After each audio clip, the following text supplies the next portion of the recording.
자, 그러면 제일 중요한 게 일단 당장은 우리가 치매를 예방하고 인지장애를 개선할 수 있다는 희망을 가지고 리튬이 소량이라도 들어있는 음식, 우리가 일상에서 접할 수 있는 몇 가지 음식을 잘 섭취하신다면 되겠죠? 네, 여러분 안녕하세요. 진액을 보충하는 한의사 김상태입니다. 치매는 암과 함께 대표적인 난치병인데요. 바로 일주일쯤 전에 이 치매와 관련해서 획기적인 논문이 나온 게 있어서 학계가 발칵 뒤집혔습니다. 저는 당연히 유튜브에 있는 많은 건강 채널이 이 소식을 다뤘을 거라고 생각했는데요. 찾아보니 이 논문의 내용을 다룬 채널이 거의 없더라고요. 그래서 제가 오늘 이 논문의 내용을 간단히 정리해드리고 현재 시점에서 당장 적용할 수 있는 방법을 알려드리겠습니다. 자, 먼저 논문의 내용은 다음과 같습니다. 하버드 대학에서 연구하고 네이처지에 발표한 논문인데요. 동물 실험 결과 뇌에 존재하는 리튬의 양이 인지기능의 보존에 중요한 역할을 한다. 리튬 향상성에 문제가 발생해 뇌에 존재하는 리튬의 양이 적어지면 인지기능이 떨어지고 치매 발병 확률이 늘어난다. 여기서 더 나아가서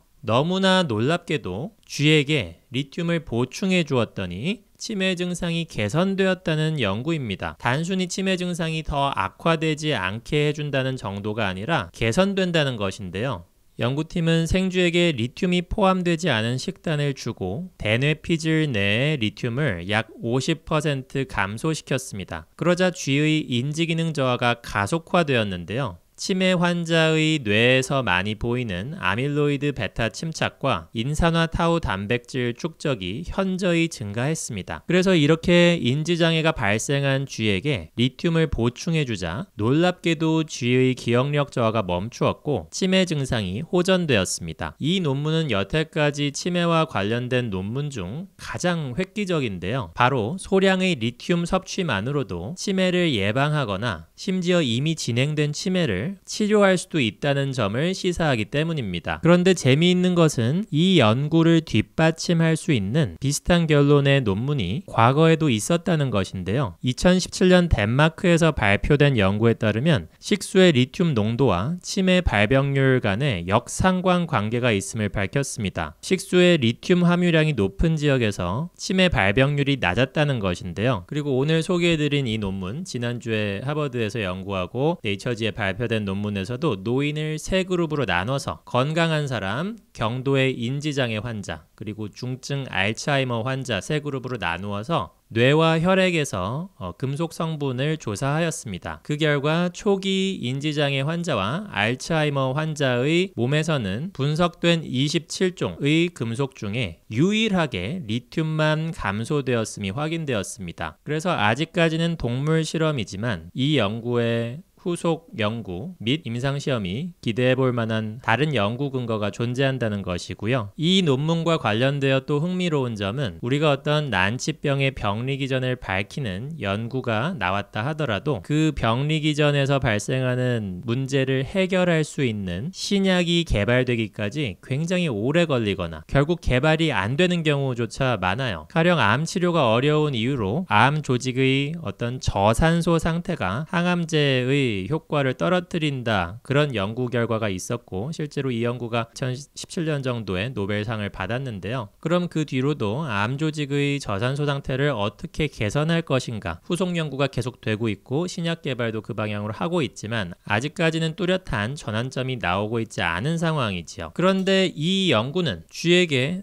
소량의 리튬을 투여하니까 치매 증상이 개선되었다는 연구는 만약에 사람에게도 이게 적용된다는 것이 밝혀지면 신약 개발을 기다릴 필요도 없고 이미 현존하는 리튬 보충제를 복용하는 것만으로도 충분할 수도 있습니다. 이 리튬의 특성상 이게 지구의 토양에 광범위하게 존재하는 광물이기 때문에 어떤 특허를 낼 수 있는 물질이 아니라서 사실 제약회사가 신약 개발을 할지도 의문이에요. 만들어봤자 이익이 안 남는다는 것이죠. 심지어 지금 시판 중인 리튬 보충제도 있으니까 제약회사가 별로 할 일이 없을 수도 있습니다. 그러나 현 시점에서는 이렇게 시판 시판 중인 리튬 보충제 제품을 복용하시는 것을 권장드리지 않습니다. 왜냐하면 오늘 소개해드린 논문은 동물 실험이고 인간 실험에서는 완전히 다른 결과가 나오는 경우도 있기 때문입니다. 다만 앞서 언급한 덴마크에서의 연구, 지역별 식수의 리튬 농도와 치매 발병률 간의 연구 등 인간에게서도 뇌의 리튬 향상성이 치매 발병에 중요할 수 있다는 연구가 있어서 후속 임상 연구 및 실험을 굉장히 기대해 볼 만하다는 거죠. 자, 그러면 제일 중요한 게 지금 당장 우리는 어떻게 해야 되는가? 리튬은 아까 말씀드렸다시피 지구상의 흔한 광물이에요. 우리가 평소에 섭취하는 음식 중에서도 리튬이 소량 포함된 음식들이 있습니다. 그래서 후속 연구를 기다리는 중에 일단 당장은 우리가 치매를 예방하고 인지장애를 개선할 수 있다는 희망을 가지고 리튬이 소량이라도 들어있는 음식, 우리가 일상에서 접할 수 있는 몇 가지 음식을 잘 섭취하신다면 되겠죠? 그렇게 해서 손해볼 게 전혀 없는 거예요. 그래서 지금부터 그 리스트를 말씀드리겠습니다. 자, 이런 음식들이 있습니다. 감자, 토마토, 양배추, 파프리카, 현미, 해바라기씨, 헤이즐넛, 시금치, 당근, 아보카도, 완두콩, 버섯 등등등. 사람이 섭취하는 리튬은 대체로 곡물이나 채소를 통해 섭취하고요. 리튬이 원래부터 이런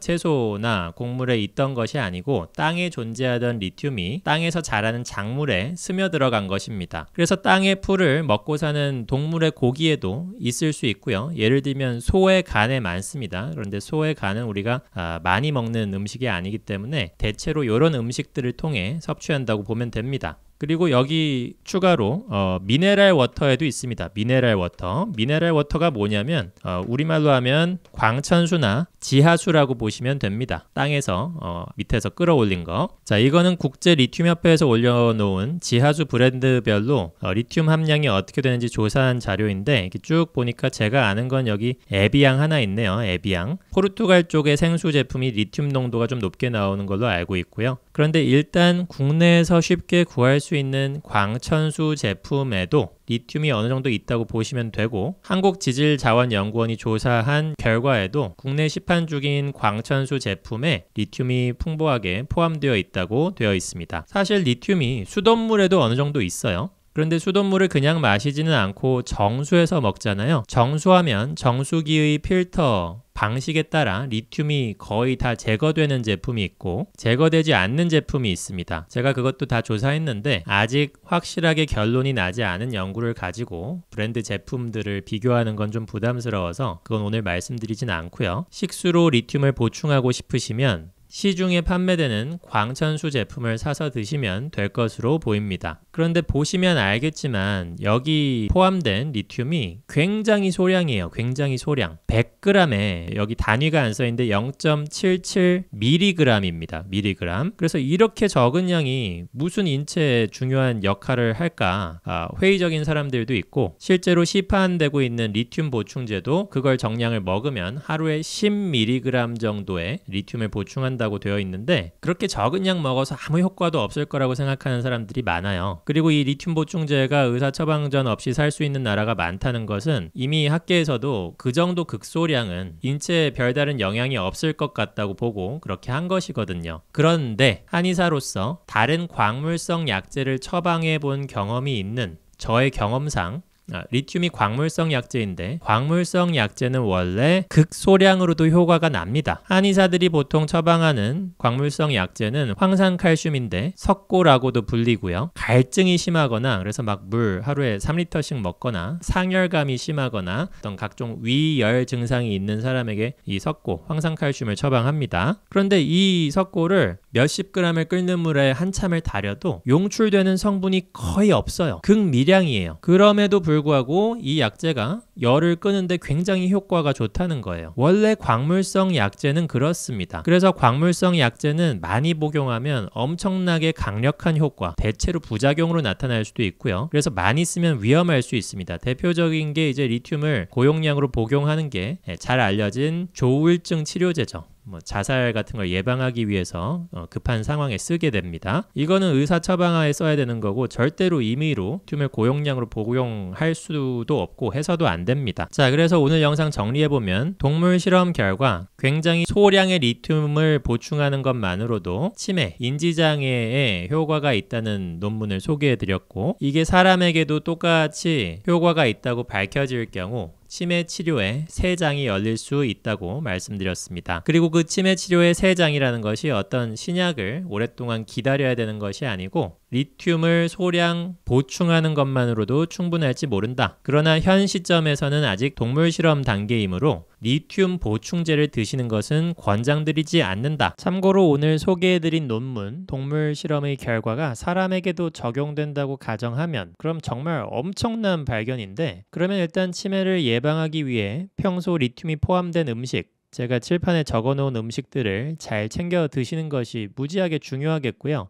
그런데 그렇다 하더라도 이미 인지장애가 어느 정도 진행된 치매 환자의 경우 리튬이 포함된 음식만으로는 치매 증상의 개선이 어려울 수도 있습니다. 왜냐하면 이 논문에서 치매주에게 리튬을 보충한 방식은 리튬이 포함된 식단을 그냥 준 게 아니라 리튬 오르트산이라는 특수한 형태로 보충한 거예요. 이것을 왜 이렇게 했냐면 뇌에서 아밀로이드 침착이라는 치매 병변이 발생하면 이게 일종의 끈적이는 노폐물이라고 생각하면 됩니다. 그래서 이 아밀로이드 침착이 리튬을 가둬버려요. 그래서 치매가 생기면 뇌에서 리튬이 자꾸 아밀로이드 침착에 갇혀버리니까 더욱 줄어드는 겁니다. 그런데 리튬 오르트산은 인체에서 이온화가 덜 되어서 이 아밀로이드 침착에 덜 사로잡힌다는 거예요. 그래서 치매 예방을 넘어서 이미 진행된 치매를 개선하려면 리튬 오르트산 형태의 보충제나 신약이 인간에게도 효과가 있을지 임상시험을 기다리시고 적정 복용 용량이 나올 때까지 기다리셔야 됩니다. 다만 이 물질의 특성상 생각보다 후속 연구가 그렇게 오래 걸리지 않을 수도 있어요. 그래서 그때까지는 제가 소개한 음식들, 우리가 전부 일상에서 쉽게 접할 수 있는 음식들이니까 이런 음식들을 골고루 잘 드시면 되겠습니다. 사실 음식을 골고루 드시라고 하면 유튜브에서 조회수가 잘 안 나와요. 이런 음식 먹으면 큰일 납니다. 이런 음식은 꼭 드세요. 이렇게 해야 사실 조회수가 잘 나옵니다. 제가 전에 어떤 분들이 계속 물어보셔서 시금치 좀 먹는다고 신장 안 망가진다, 신장 결석을 경험하셨던 분만 주의하시면 된다, 이렇게 영상을 올렸던 적이 있죠. 소량의 리튬이 인체에서 치매를 예방하는 데 중요한 역할을 하는 것이 사실이라면 시금치는 드시는 것이 맞겠죠. 그런데도 내가 걱정되고 시금치가 싫다, 그러면 오늘 말씀드린 다른 음식들이라도 골고루 드시는 것이 좋겠습니다. 중요한 것은 음식을 골고루 드셔서 손해볼 것이 없다는 것입니다. 음식 하나 가지고 그렇게 결정적인 변화를 이끌어내기가 어렵고 다 장점 단점이 있는 것이고, 골고루 드시면서 수면을 잘 취하고 카디오 운동을 잘 하시면 그 음식들의 장점은 살고 단점은 상쇄됩니다. 물론 내가 너무 과체중이다, 그러면 탄수화물을 조금 줄이는 것이 당연히 도움이 될 수 있고요. 그렇게 자기가 처한 건강 상황에 맞게 좀 조절을 하시면 되겠습니다. 자, 오늘의 영어 문장은 이 연구는 사실이라고 믿기엔 너무 엄청난 발견이야. 그렇지만 꼭 사실이었으면 좋겠어. 요걸로 하겠습니다. This study is too good to be true. I truly hope it is. This study is too good to be true. I truly hope it is. 자, 이상 잠실의 진료실에서 김상태 원장이었습니다. 감사합니다.